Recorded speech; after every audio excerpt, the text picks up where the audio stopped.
এবার আল্লাহকে বললাম, আল্লাহ নামাজ অনেক পড়ি নেই, গুনাহটা মাফ করে দাও।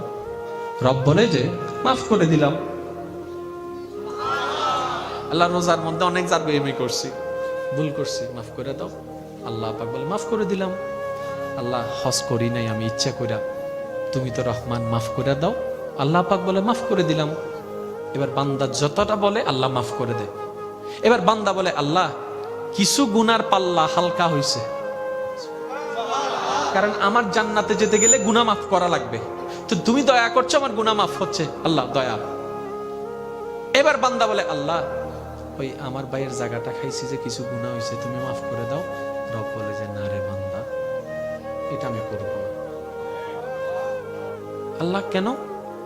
তুমি আমার যে বান্দাকে কষ্ট দিয়েছো, সে যদি মাফ করে আমিও তোমাকে মাফ করে দেব। এবার আপনার বিবেকের কাছে আমার প্রশ্ন, কোন গুনার মাপ পাওয়া সহজ, আল্লাহরটা নাকি বান্দারটা? যেটাতে মাপ পাওয়া সহজ সেটাতে আপনি আমি যেভাবে সিনসিয়ার, যেটাতে মাপ পাওয়া কঠিন সেটার মধ্যে আমাদের মনোযোগ নেই। এই যে এখন রাস্তা দিয়ে যাচ্ছেন, কোনো কারণ ছাড়াই দেখবেন সিগারেট একটা আগুন জ্বালায় ফালাই দেয়, শেষ করছে আর কি, সিগারেট শেষ করছে ফালাই দিছে। ভাইয়া আগুন আছে তো, সমস্যা কি? কোন একটা মানুষ যদি খালি পেয়ে যায়, এটা তো ভাবি নেই।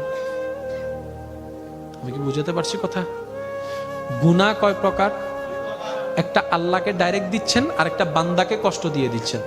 এবার আপনি কারোর সাথে তর্ক করার দরকার নাই, আপনার জীবনে কোন গুনাহটা বেশি আপনি নিজে চিন্তা করে দেখেন, দেখবেন যে বান্দাকে কষ্ট দিয়ে গুনাহটাই বেশি। যেটাতে মাপ পাওয়া 90% কঠিন, আর আল্লাহকে যেটা কষ্ট দিয়েছেন সেটাতে মাপ পাওয়া 99.99% সহজ।